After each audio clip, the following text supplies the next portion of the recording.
Welcome to A Conversation with History. I'm Harry Kreisler of the Institute of International Studies. Our guest today is Sherle R. Schwenninger, who was editor of World Policy from 1983 to 1991, is a senior fellow at the World Policy Institute, and co-director of the Global Economic Policy Program at the New America Foundation. Sherle, welcome to Berkeley. Thank you very much. How did your parents shape your thinking about the world, do you think? I think they probably indirectly taught me the importance of common sense. Well, that's rare in foreign policy. That is grounded in trying to, in some ways, have to deal with some real world problems and how to cope with them, and therefore you can't get swept away by fanciful notions, because you have to deal with some, to solve the problem of how to, being on the farm, you're confronted with many difficult practical tasks each day that require multiple skills in that sense. More broadly, I think what I learned from my experience was that, and something that people from that part of the world have forgotten, was that public investment matters. We benefited from, my generation in Nebraska growing up in the 1950s and 60s, benefited enormously from this influx of the interstate highway system, which made transportation, allowed us to move our goods to markets more rapidly. The tri-county irrigation system that brought irrigation to farmers and allowed prosperity. The agricultural system, which allowed us to develop new techniques of growing crops, and the commitment to education, which allowed us to have good public schools and access to university. The other pivotal event in my lifetime, which probably made me a detentist, was that the grain sales during Richard Nixon's administration to Russia in 1972-73, just at the point where I was going to college, allowed me not only to go to college, but because they increased wheat and corn prices doubled right after the corn and wheat sales. It allowed me then to go on to law school. Graduate student. Let's say at least you got an education out of it. So I owe my current position to Richard Nixon's détente policy with Russia. So before we get you to law school, what I hear you saying is that your background was both rooted with a sense of an interesting history of the area, but also broadened your horizons to issues like world trade and so on. Well, exactly. I mean, I became very aware of it, that how we conducted our policy to Russia affected the livelihood of Nebraska farmers, and we became very dependent on trade, but we became very dependent on how federal farm policy, agricultural policy as well. And where were you educated? I mean, beyond high school? You were educated? I went to the University of Nebraska, was in an experimental program called the Centennial Education Program, which was a special honors program that brought students from around the world and from all 50 states. And it was unusual because it was this post-Vietnam, even Nebraska had these special programs to try to test out new educational ideas. And so we had a marvelous group of faculty and had this luxurious faculty to student ratio about 10 to 1, and you designed your own courses of study and program, but yet we're actually very much challenged by the seriousness of the faculty and professors. And is that where you got the foreign policy bug? Well, I probably got the foreign policy bug when I was still on. Yes, there was a fascination with the world, and so you were able to develop it there. And also, doing what then became the mandatory year abroad in various parts of Europe was also, tends to reinforce that. Did you say you went to law school? I did go to law school, Yeah. yes, and taught 1 year, taught law, international law for 1 year as well. So. So what are your first steps in the foreign policy field beyond your education? Was it the World Policy Journal? I went, yes, virtually. I went from teaching 1 year at American University Law School to an organization that was then called the Institute for World Order, which was at the point of making some institutional changes from addressing what were long-range future world order questions to being engaged in the American foreign policy debate.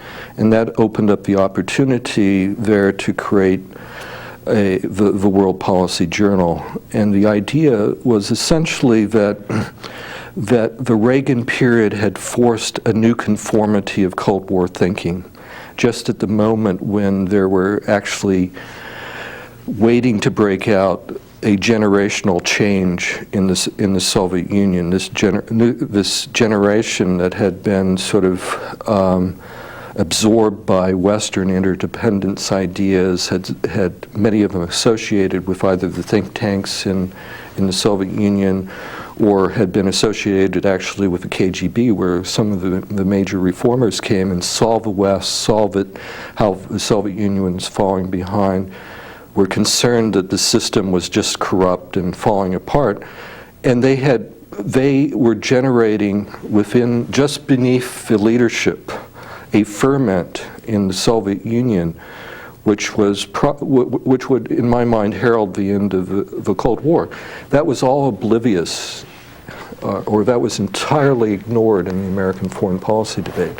At the same time, we were doing stupid things like supporting counter-revolutions in Central America. Mm-hmm. If you remember those days when Ronald Reagan said we had to worry about the hordes of Sandinistas that might invade us through Texas, I guess your home state or whatever.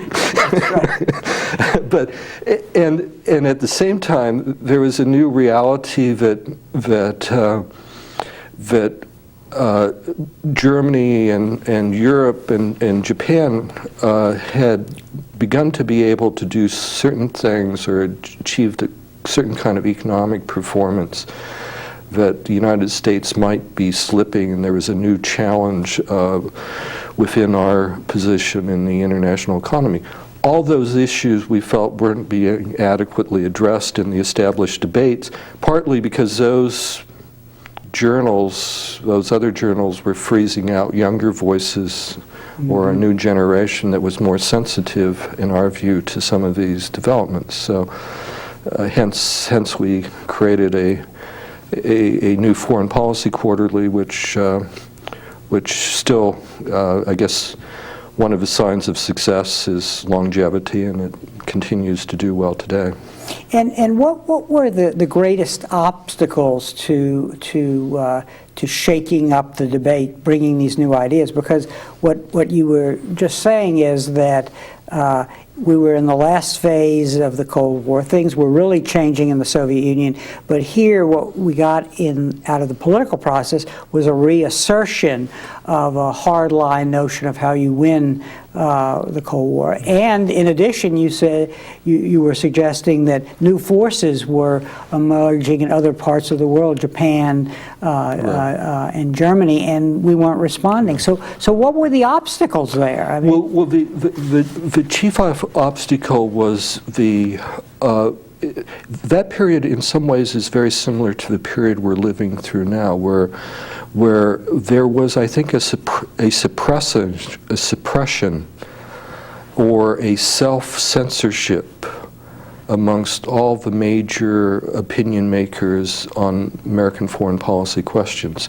The voices, the Reaganites, the forerunners of many of the neoconservatives or Bush foreign policy team in power, and the chattering classes that exist around the Weekly Standard, etc. Many of those forces were out, and instead of Bill Kristol, you had Irving Kristol and the Committee for Present Danger.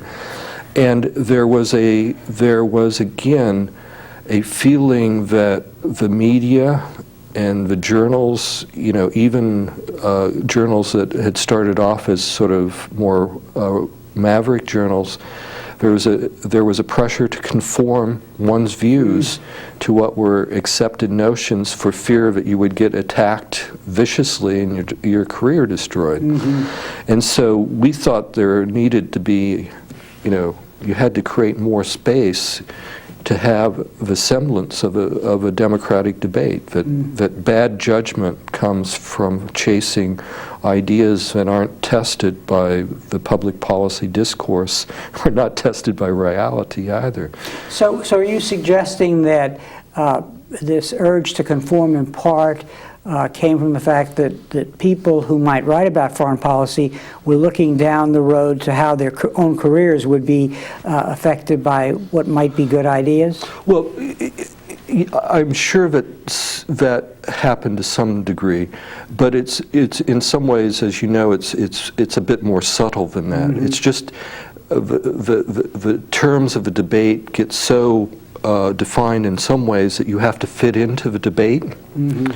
And so even if you're somewhat determined not to be cowed or worried about whether something you write might be held against you in terms of a future foreign policy position, either on a Senate staff or in a future administration or at one of the major think tanks, you're still trying to fit into a predetermined debate, and there's only so much you can do to move it into. So our effort was both to try to influence that, change the terms of a debate, as well as to engage it.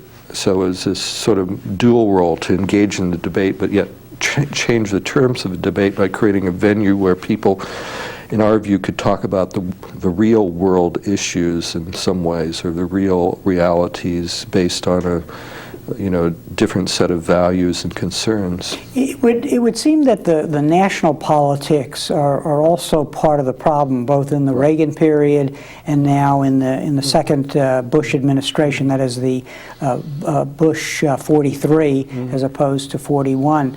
And talk a little about the play there, because you've already suggested that the ideas aren't out there because there may not be the best journal, and you need a new journal, and you move in that direction, but still the play of politics comes back to haunt any effort to shake up the ideas. My view is that there's a conventional wisdom that's shaped by political forces.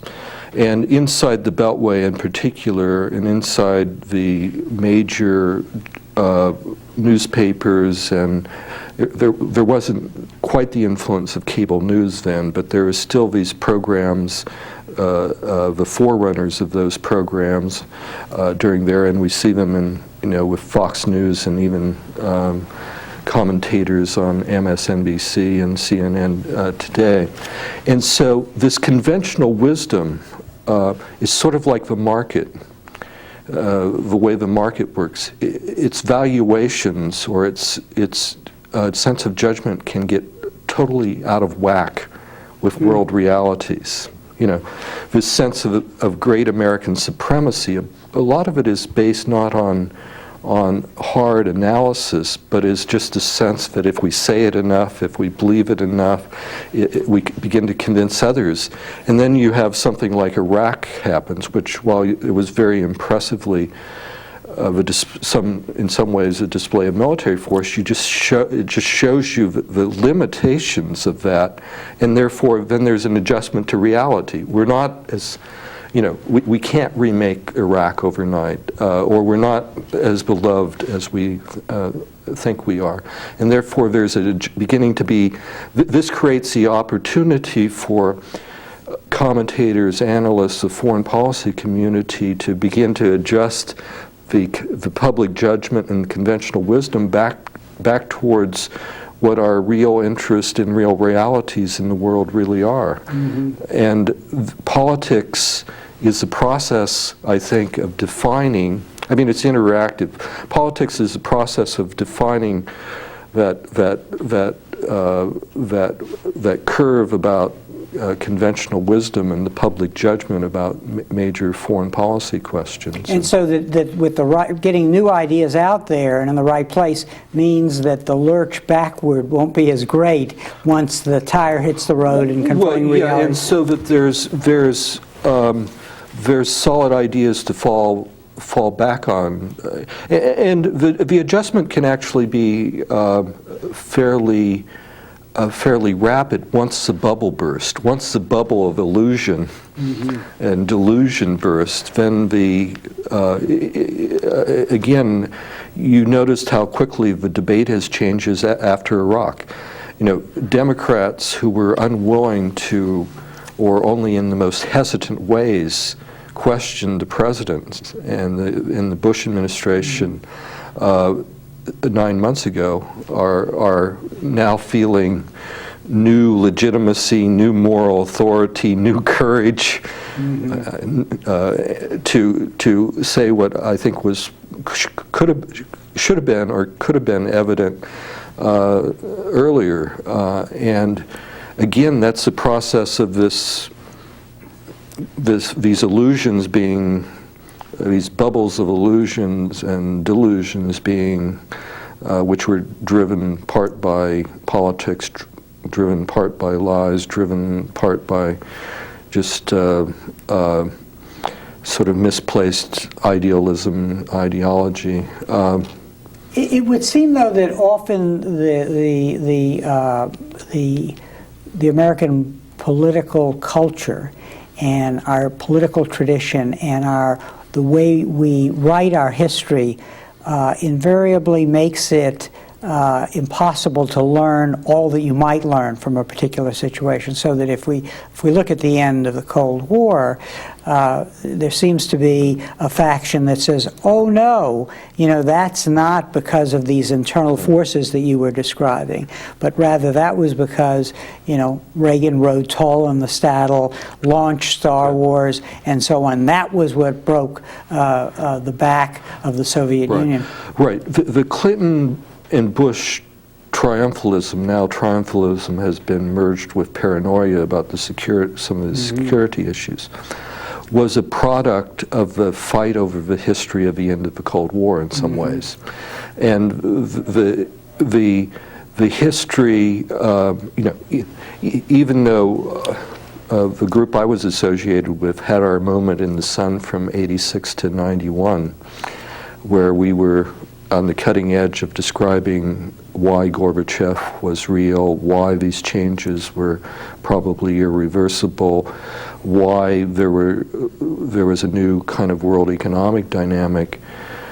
We lost then in the 91, 92, 93 period when history was written according to, it was a result that we spent the Soviets into oblivion. It was the power of strength that we caused the Russian Revolution. We caused both the Gorbachev and Yeltsin revolution, which essentially you're writing out the whole internal power struggle that was going on in the Soviet. So globalization becomes the new form in which American power will assert itself across the globe. Right, and it's sort of the triumphalism. Well, it takes two forms. The dominant form in the Clinton administration, Clinton years, was the globalization and the neoliberal model.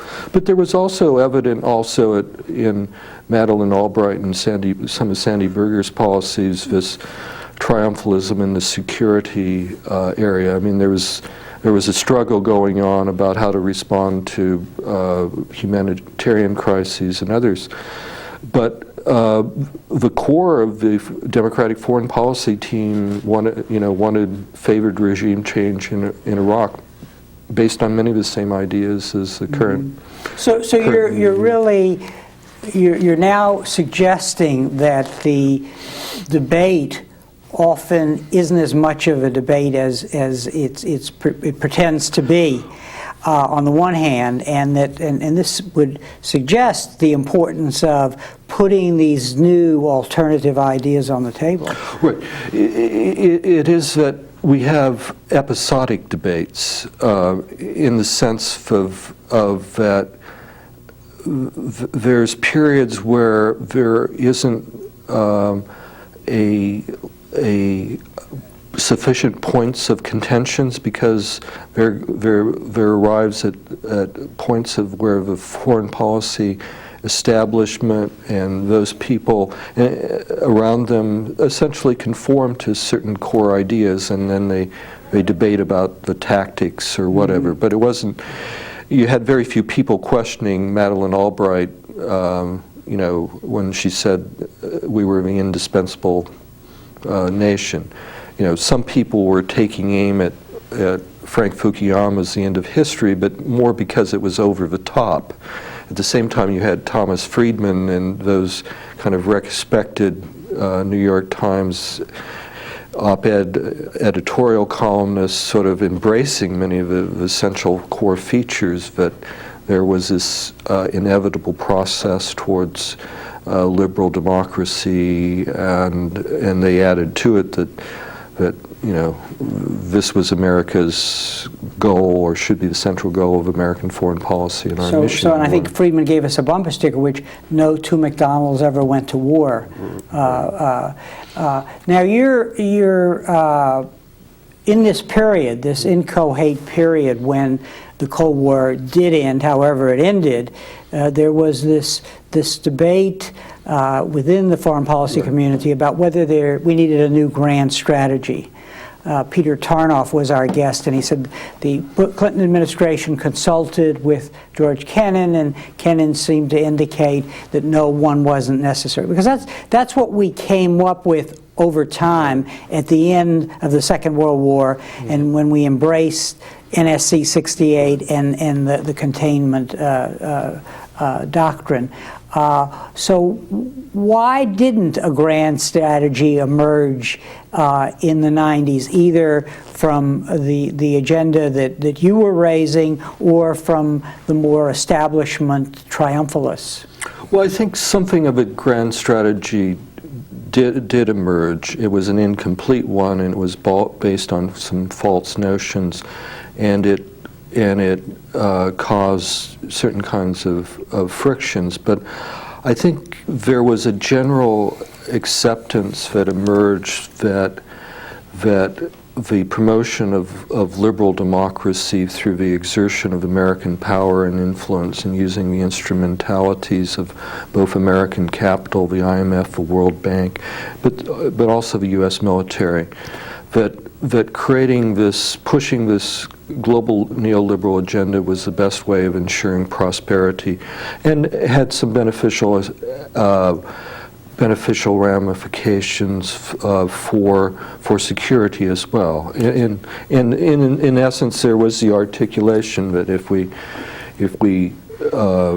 we trade and engage China in international investment in finance, they will become less of a threat. They will be more susceptible to human rights improvements, etc. And I adhere to one part of that. I mean, I do think the power and attractiveness of sort of economic development, commercial prosperity is too powerful for most elites in all the dominant nations of the world to ignore, and the attractiveness to the middle classes and potential middle classes. I differed with the sort of formulas by which they wanted to execute, because I thought they had they had a gospel of economic gospel that was oversimplified and wouldn't work or would take too long would cause so many crises before you ever got to a point where it worked. It would be counterproductive. And that argument was markets together with democracy, and by markets you essentially liberalize, tear down the trade barriers, financial controls, all of the notions that we had about how you build up a state were put aside because they would be able to participate in this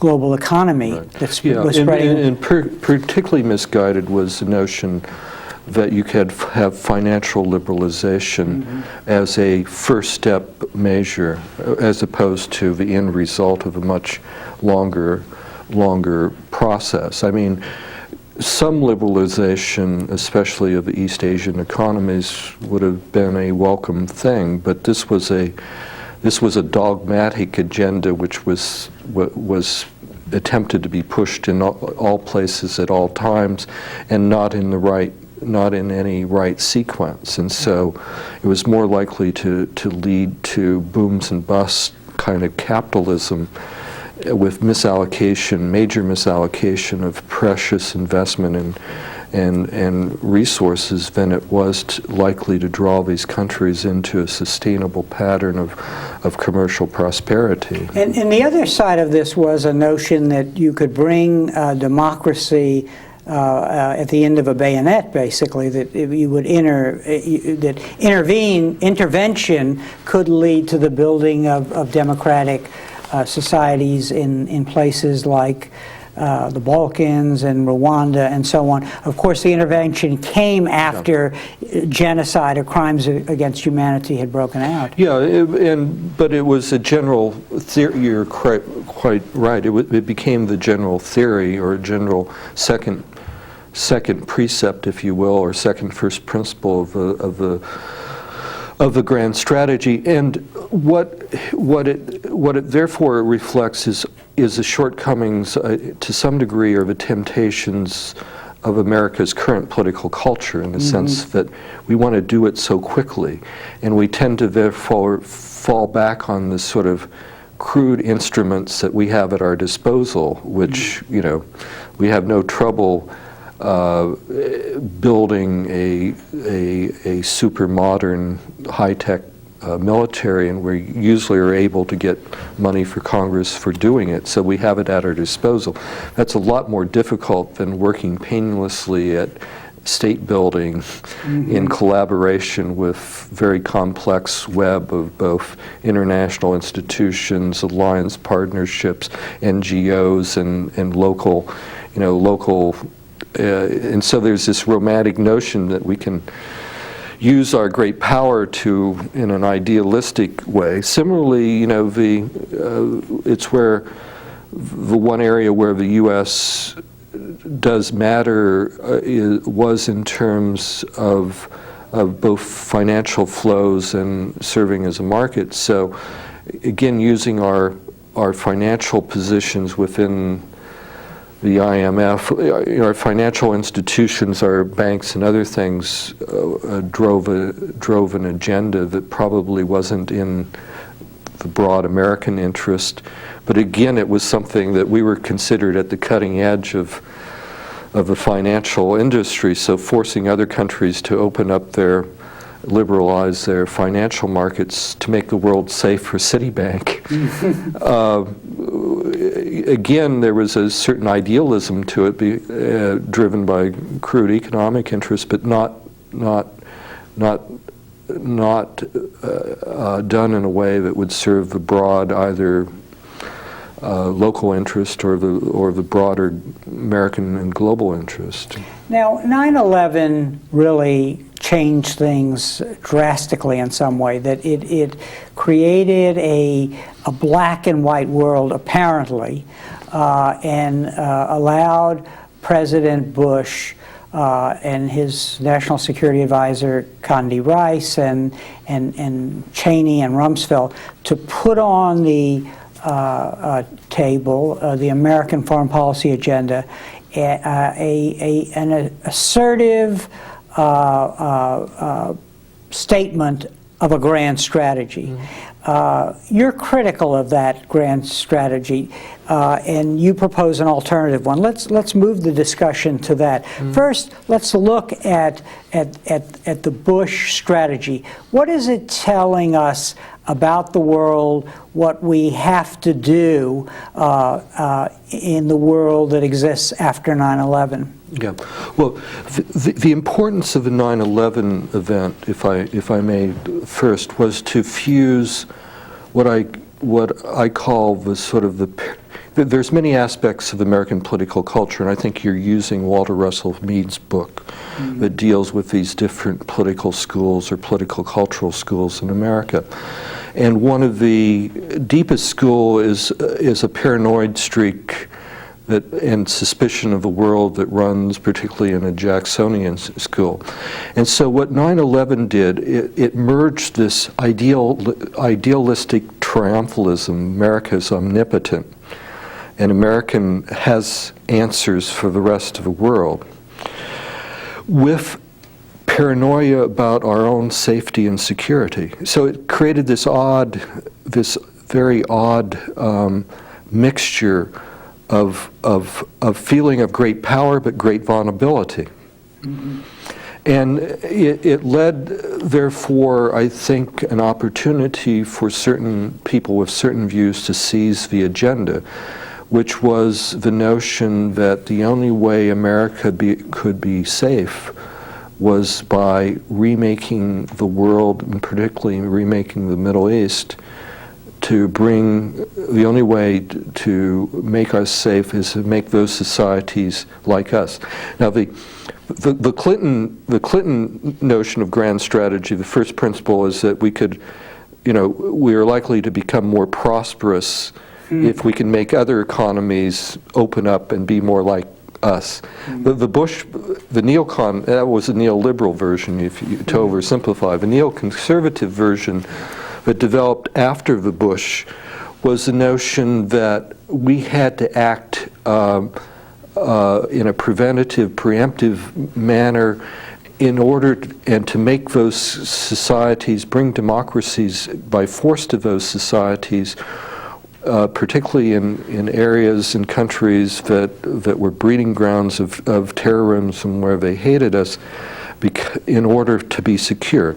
We couldn't be secure in living in purely a pluralistic world. You either had to be with us or you were against us. And if you were against us, it means that if you were harboring ill intentions, then we had to have a priority of going after those people and get them first before they got us. But the core idea was, I think, an idea of sort of driven by paranoia, absolute security. And in some ways, American policy has come to mirror that of Israel's under Sharon, under Likud, in the sense that the notion is that you have to have a very aggressive posture in order, that no American is safe from a possibility of endless possibilities that terrorists might get any kind of weapons, and so you have to act with ruthlessness and force to get them before they get you. And it is built on this black and white notions. Now, I happen to think the Bush grand strategy or doctrine has been very short-lived. We're already in a post. we're already in the post world, and in fact, that's what I will be speaking about tonight. But is in some ways where the world has already moved because the judgment has already been made out of the reality of what happened in the last 2 to 3 years, that the Bush grand strategy or doctrine is going to be full of grief for America and the world. And it's important to note that even before 9/11, the Bush administration was making moves that in essence swept off the table a lot of the consultative, multilateral, governance for the world ideas that were in our interest, and that in a way we're pushing our agenda forward, but giving it a legitimacy in the broader world. And in your article, you're really demonstrating quite effectively how the Bush strategy really pulled the legs out from that whole system. Well, tried to. Yeah, well, that system is based on a reality, and what most Americans don't believe is that given even a more modest foreign policy agenda, we need the help and assistance of other countries in many respects more than they need us now, partly because they don't, whether it's in Europe or East Asia, there's not an overriding military threat. They still are dependent on the American market, but in many respects we're asking much more from them than they want from us at this point. Other than they don't want us to be the big bully in the world or misuse our power, but essentially there's not an appreciation that there's you know, they used to in the old days call this old-fashioned interdependence, but it's actually come back to us in a major way, and it's not fully appreciated. And so the advantage of that institutional framework is that it commits other countries to pooling their efforts and resources on goals that you widely share, and sometimes you have to give up a little bit in order to get a lot more back. And now the Clinton administration, while some of them were sympathetic to that deal in terms of this whole litany of things that the Bush administration, the Clinton administration actually wasn't willing or able to get there. All these things were on hold as far as American participation were concerned, whether it was Kyoto or the International Criminal Court or, you know, how constructive a member of the United Nations, whether we're going to fully repay our dues or not. I mean, the deal that Holbrooke struck, Ambassador Holbrooke struck, was a move forward, but there is still an open question about a lot of these. The future of, you know, even NATO was somewhat in question because the Europeans were uncomfortable with this division of labor where the U.S. did the military thing and then they were expected to pay for it and clean up the mess afterwards. So there's a lot of uneasiness about that even before Bush. But at least it was on hold. It wasn't totally rejected. What Bush did is came in and he, in a most sort of cavalier way, seemingly to the rest of the world, just declared that those ideas, those institutions we consider them anathema to us. It just wasn't that we weren't going to participate in it. He was making a statement that these were almost un-American in their very character, and was taking the U.S. in a different direction. And so across the board, arms control, Kyoto, and then after 9/11, the intervention or the Iraq War, the idea here was there's an American way of doing this, you know, only one American way. There's a Texas way. Texas. Well, I have to defend my state. Yeah. So we will say there is one way, right. and the world has to come on board in that, you know, what we have decided and perform a subsidiary role. Now, you are making an argument about what an alternative grand strategy would look like, and there are at least two elements that stand out. One is responding to a multipolar world that if we're not there yet, we're getting there. So that in essence, that suggests that the other powers have to be consulted, that if you don't consult, then you're going to discover that your goal is not going to be realized because you're going to need them down the road. The other part, I think, that's rather interesting is that if you're serious about an economic strategy, which will lead to economic development across the globe and at least mute and work towards solving the problem of inequality, then you need to have a policy that's building worldwide a middle class, basically. Right. So talk a little about those two components, which seem to me to be key. And parenthetically, just let me reassure you, I do know that there's multiple traditions in Texas. I am the proud editor of a book that Mike Lynn published on Made in Texas, which talks about the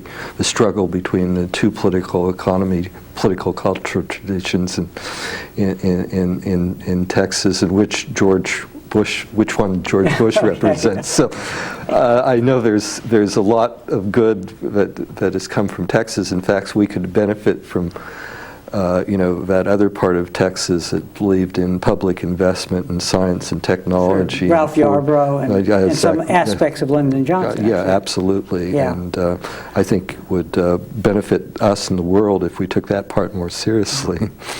But that's a long way of getting back to your basic point, is that if you understand that for many American foreign policy goals, which I think are legitimate in terms of wanting to have an order that is based on some semblance of democratic participation, good governance, eventually middle class standards of living for people, and if you want to be able to contain and eventually reverse the crises caused by the collapse of multi-ethnic empires and states, especially in areas where trafficking of nefarious and dangerous materials might endanger international security. That requires a collective commitment to certain world order goals. And that in turn means that our foreign policy should be based on encouraging the emergence of other responsible centers of power and authority, both at international level but national and subnational levels, that are willing to commit resources and efforts in the common pursuit of these goals.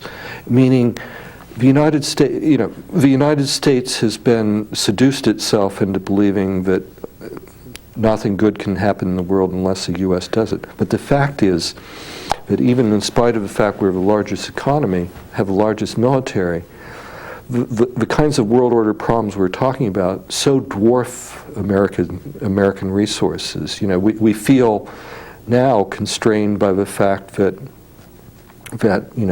we can't even do successful nation building or state building in Iraq and maintain military security there. Mm-hmm. And think of all the other problems that we have to deal with. And in the case of North Korea, we're discovering that we need our regional allies there, including China. In fact, they're taking the lead. In fact, this is why we're already in a post-Bush world. Yeah. The kind of world which is sort of what I call an international governance, it's multipolarity tempered by international law and governance, has taken hold in the way that the problems of North Korea and Iran are dealing with.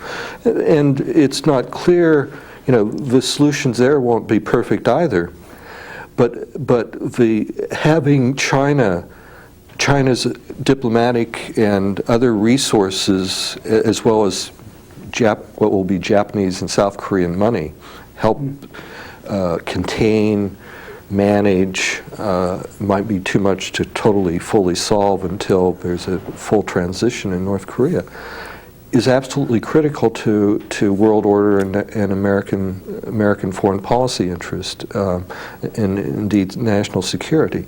We're very dependent on that. We're very dependent on the ability of the Pakistani state to be able to contain its own scientific and intelligence community. But in turn, that's dependent upon a responsible foreign policy and center of power in India. Mm-hmm. There's nothing America itself can overwhelmingly do, because its foreign policy budget's not big enough to buy the state of Pakistan. And it doesn't have enough legitimacy, especially in the eyes of the Islamic participants in many parts of that to have. So we have to depend on others, or we have to command, try to steer and help command the resources of other people's power, resources, influence, and legitimacy to be able to solve these problems. And to my mind, that's just a matter of, you look at a world and you come to common sense appreciation.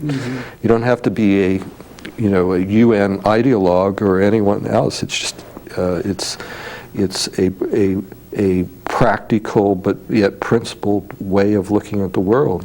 And one of the vulnerabilities that we have, as you point out very well in your articles, both in The Atlantic and in World Policy, is the debt that we are creating to manage the world in the way we're choosing to manage it, and that especially the Chinese and the Japanese are buying that debt, and because we're opening our market to their products, they are willing to buy the bonds that we're selling to fund the near bankruptcy which these policies are pushing us toward. Yeah, I mean, there's a codependency relationship that we were aware of that we tend to sort of then ignore. And we also ignore that since we're in essence importing 4 to 5% of our GDP, and that's been, it moved up from about 2 to 3% in '97 to now over 5%, but still we're doing what now? Repeat that. We're in essence importing, because we're relying on capital flows, the equivalent of more than 5% of our GDP. Okay. It means that we wouldn't be able to invest and consume as much if we didn't have access to that. We're borrowing 5%, and that allows us to feel wealthier and more powerful. And that in fact pays for our entire military budget in some respects, but it allows Americans to feel wealthier. In fact, the Japanese and Chinese hold the 2004 election in their hands. Now, that wasn't perhaps such a worry when the American economy seemed to be attractive to foreign private investors, but now it's a matter of state policy of Japan and China that they're saying, yes, we're not going to make money by buying treasuries, but we're part of a system of trying to keep this afloat because we want to sell our goods in the U.S. So it could last a while, but the end result is that at some point we're going to be stuck, we're going to be stuck with paying off a lot of an interest and dividends on and giving away a lot of assets because we haven't had a solvent foreign policy or we've lived beyond our means. And so there's a day of reckoning. It may be 5 years away, it may be 10 years away. There'll probably be small days of reckoning along that path, but we're not on a sustainable course, and that's why that reinforces the first point, which is that we need to have a foreign policy grand strategy that harnesses the resources and efforts of others in these common world order goals, because we're going to even have less influence and less resources down the road because of this basic economic reality. And if that is your recognition of the world reality, your idealistic thrust in your grand strategy, I would like for you to talk about, and that is the idea that we really need to develop policies that develop a middle class globally, so that what is the success, the creative element in our economic structure, a prosperous middle class buying products that are made in factories and buying the services that are available, will be broadened globally, and therefore really create internal stability in a lot of places on the one hand, and stability in the international economy on another. Talk a little about that. You're quite right. It serves both a a security or stability role in terms of creating healthy societies that are more stable, but it's also a necessary element to have a successful adjustment to a world that is no longer or can no longer depend on the U.S. consumer market to drive net aggregate increases in net aggregate demand in the world economy. And it is also idealistic in the sense that it does take some of the best of what American development was about. I mean, America had its clay period where it used tariffs to build an industrial structure, but then it had its period of where it promoted mass prosperity, both with government and quasi-government programs that enabled people to build their own homes, buy their own homes on credit, and develop infrastructure. Municipalities that can issue bond issues to build a sewer system, or to bring electricity to all their homes, or to improve their schools.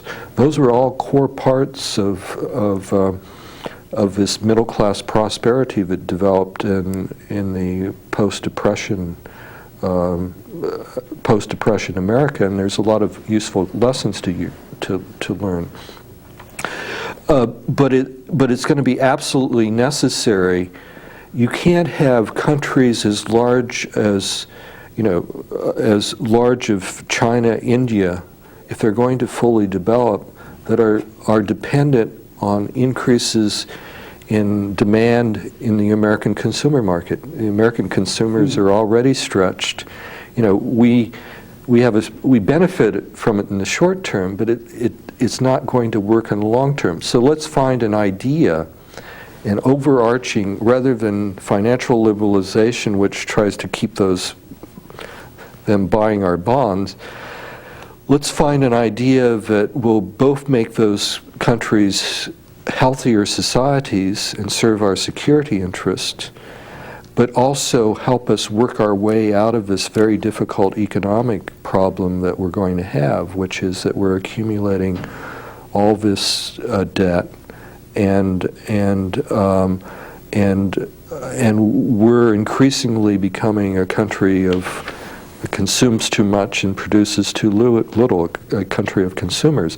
And ultimately, while the consumption a certain amount of consumption is good, ultimately it's not healthy for us too. I think you lose your moral compass if you can't, if your society is built too much on consumption and not enough on obviously we still produce a wealth of things in terms of ideas and certain high-tech industries, etc. But if the city of San Francisco is a good illustration. I'm not sure what San Francisco actually, it's what it actually produces. It sells to the world in some respects. Looking back at this journey, this intellectual journey that you've taken, what do you know now about ideas in foreign policy that you didn't know when you left the farm in Nebraska? Well, just how irrational and out of touch the conventional wisdom and public discourse can be. That it's not driven. It's driven by both money, access, and who can shout loudest.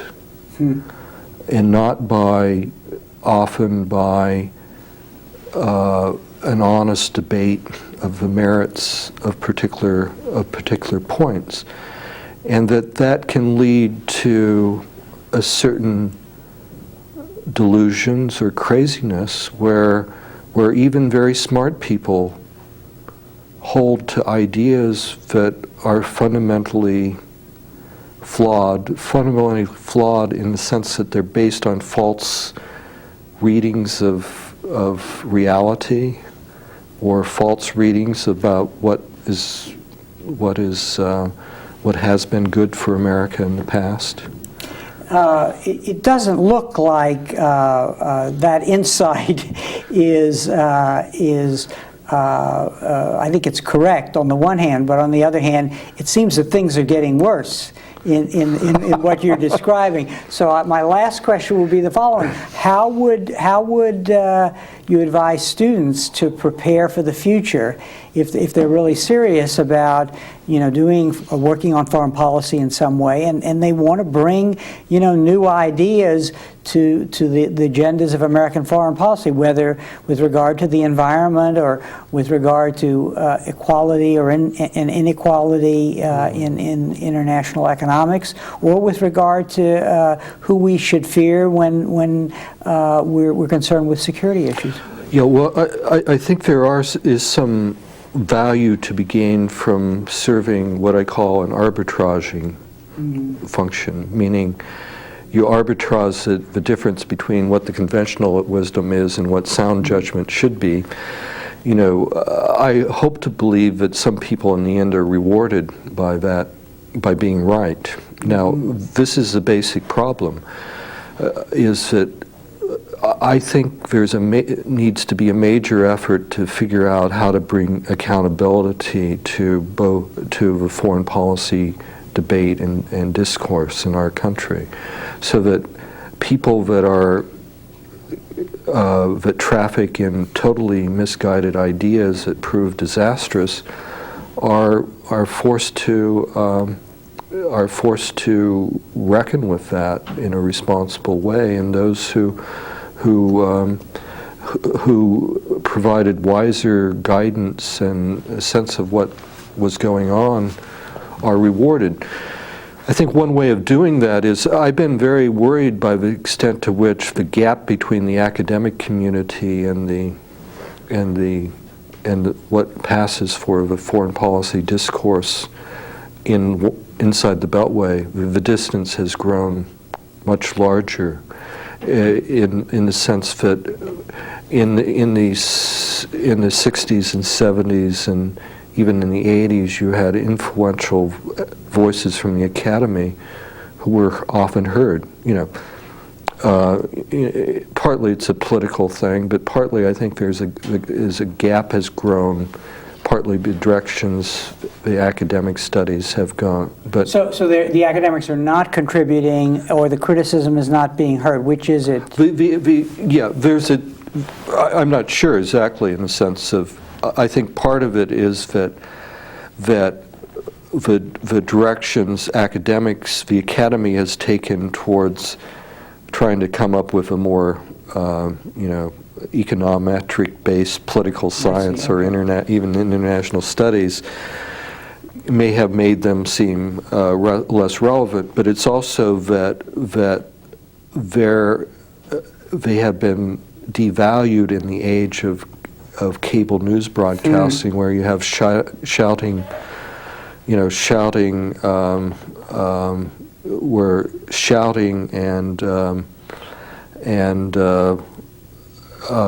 and sound bites are the rule of the day.